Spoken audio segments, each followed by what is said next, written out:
Assalamualaikum warahmatullahi wabarakatuh. Perkenalkan, nama saya Megilot Angelia dari semester 3 dengan NIM 2023001016. Di sini saya akan mempresentasikan tentang software perangkat lunak sebagai syarat UAS dari pengantar teknologi dan informasi. Baik, langsung saja ke materinya. Software atau yang biasa kita kenal dengan perangkat lunak merupakan data yang diprogram, disimpan dan diinformasikan secara digital dengan tujuan serta fungsi tertentu. Software dibagi menjadi dua kategori utama, yaitu satu software sistem. Ini termasuk sistem operasi seperti Windows, Mac OS, Linux yang mengelola perangkat keras dan memberikan platform untuk aplikasi lain. Lalu software aplikasi. Program yang dirancang untuk memenuhi kebutuhan pengguna tertentu seperti pengolahan kata, perangkat lunak akuntansi, dan aplikasi permainan. Next. Fungsi-fungsi dari software yaitu satu sebagai dasar komputer yang dimana sebagai dasar kebutuhan komputer agar bisa dioperasikan dengan baik. Dua, pengatur hardware yaitu untuk mengatur hardware yang ada pada komputer. Tiga, sebagai penghubung yang dimana penghubung antara beberapa software yang lainnya dengan medianya yakni adalah hardware. Keempat, sebagai penerjemah perintah pada software yang lain yang mencakup dengan bahasa mesin. Lima, identifikasi program, yang dimana untuk mengidentifikasi sebuah program yang ada dalam komputer. Next, di sini ada jenis-jenis dari software. Jenis software itu ada tiga, yaitu satu sistem operasi yang digunakan untuk mengelola dan mengkoordinir tiap komponen yang ada pada komputer. Di sini ada contohnya, ada Android, Windows, Apple, dan Linux. Lalu untuk yang kedua yaitu ada bahasa pemrograman, yang dimana merupakan jenis perangkat lunak yang difungsikan memberikan instruksi standar melibatkan sistematika sintak dan semantik untuk kebutuhan identifikasi suatu program aplikasi komputer. Di sini ada bahasa pemrogramannya ada PHP dan Java. Lalu yang ketiga ini ada program aplikasi. Program aplikasi di sini ini adalah jenis perangkat lunak memiliki fungsi tertentu, misalnya adalah Canva untuk mengedit dan dokumen untuk membaca dokumen. Dokumen juga bisa untuk mengedit dokumen. Lalu di sini di slide selanjutnya ada spesifikasi. Yang pertama, sistem operasi mesin server seperti Solaris, Microsoft Windows Server, FreeBSD, lalu ada varian OS Linux untuk server seperti Caldera, Debian, Mandrake, dan lain-lain. Kedua, ada menunjang aplikasi jaringan komputer seperti DSN Server, Database Server, Remote Desktop, Web Server, dan lain-lain. Lalu yang ketiga itu ada aplikasi lalu lintas jaringan yang dimana seperti routing atau proses pengiriman data atau informasi dengan meneruskan data ke sebuah jaringan satu ke jaringan lainnya. Lalu di sini ada contoh software. Di sini ada dokumen, Canva, PPT, YouTube, dan lain-lain. Lalu next slide. Oke, mungkin itu saja yang bisa saya sampaikan. Kurang lebihnya mohon maaf. Wabillahi taufiq wal hidayah. Wassalamualaikum warahmatullahi wabarakatuh.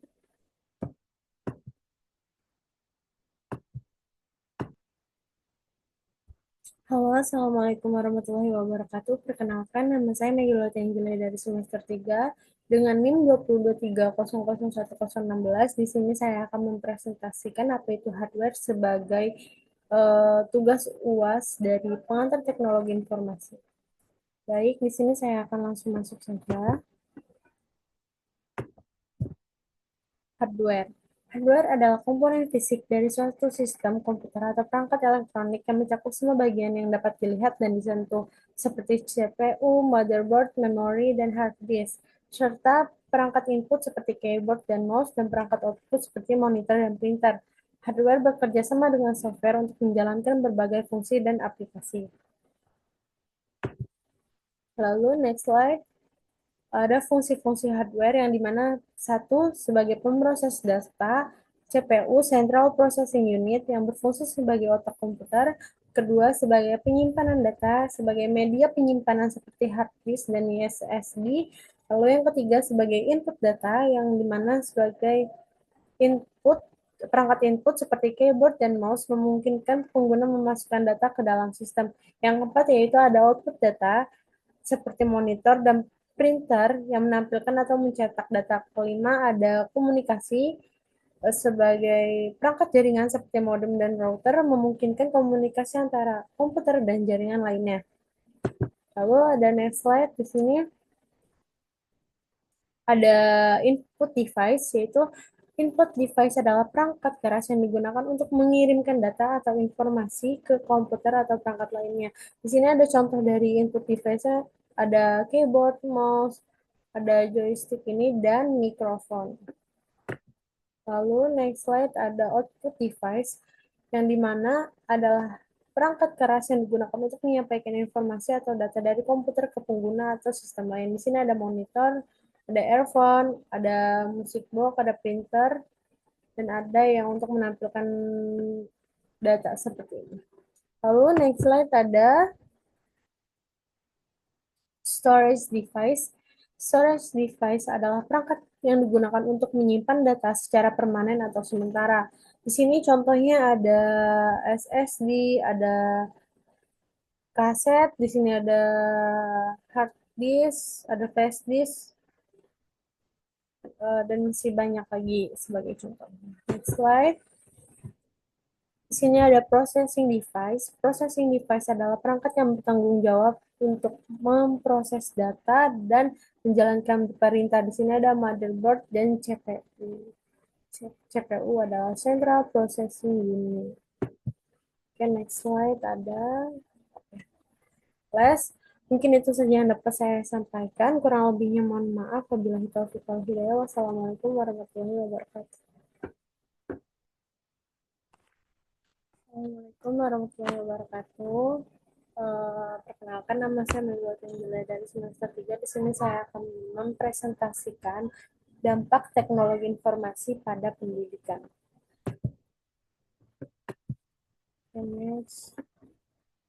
Pengertian teknologi informasi. Pengertian teknologi informasi yaitu penggunaan sistem komputer, perangkat keras, perangkat lunak, dan jaringan untuk mengelola, memproses, menyimpan, dan mengirimkan informasi. Teknologi informasi mencakup berbagai aplikasi dalam kehidupan sehari-hari seperti komunikasi, pengelolaan data, dan penyimpanan informasi secara digital.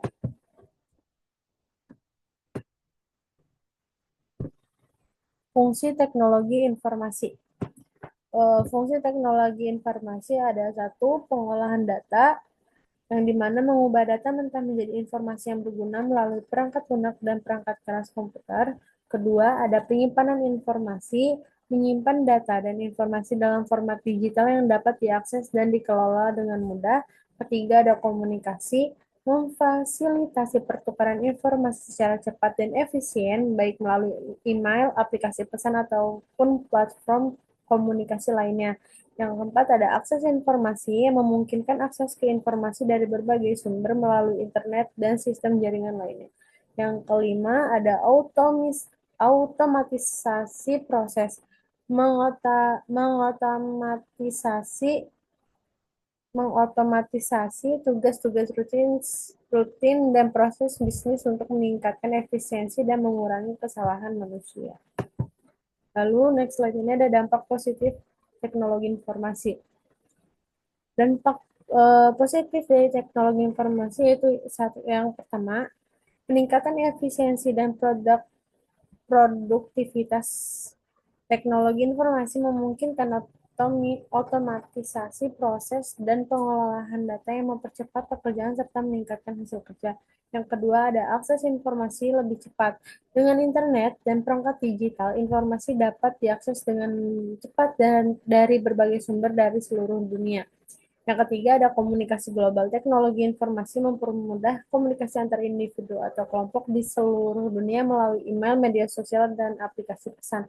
Yang keempat ada pendidikan dan pembelajaran. Teknologi informasi mendukung pendidikan jarak jauh, penyediaan materi, pembelajaran online, dan memperluas akses ke sumber daya pendidikan. Yang kelima ada inovasi dan pengembangan. Teknologi informasi mendorong terciptanya inovasi dalam berbagai bidang seperti kesehatan, transportasi, dan bisnis.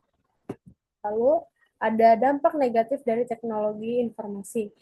Ketergantungan dampak negatif teknologi informasi yaitu yang pertama, satu, ketergantungan pada teknologi. Penggunaan teknologi informasi yang berlebihan dapat menyebabkan ketergantungan, mengurangi kemampuan sosial, dan memperburuk kualitas interaksi manusia. Yang kedua, penyalahgunaan data pribadi. Informasi pribadi biasa bisa disalahgunakan oleh pihak yang tidak bertanggung jawab yang dapat menyebabkan pelanggaran privasi. Yang ketiga ada pengangguran. Otomatisasi dan digitalisasi dapat menggantikan beberapa pekerjaan manusia, berpotensi menyebabkan pengangguran di sektor-sektor tertentu. Yang keempat ada penyebaran informasi palsu. Teknologi informasi juga dapat digunakan untuk menyebarkan berita palsu atau yang biasa disebut hoax yang dapat menyesatkan publik dan menimbulkan keresahan. Yang kelima ada isolasi sosial. Ketergantungan pada komunikasi digital bisa menyebabkan berkurangnya interaksi tatap muka dan meningkatkan rasa kesepian atau isolasi sosial. Lalu,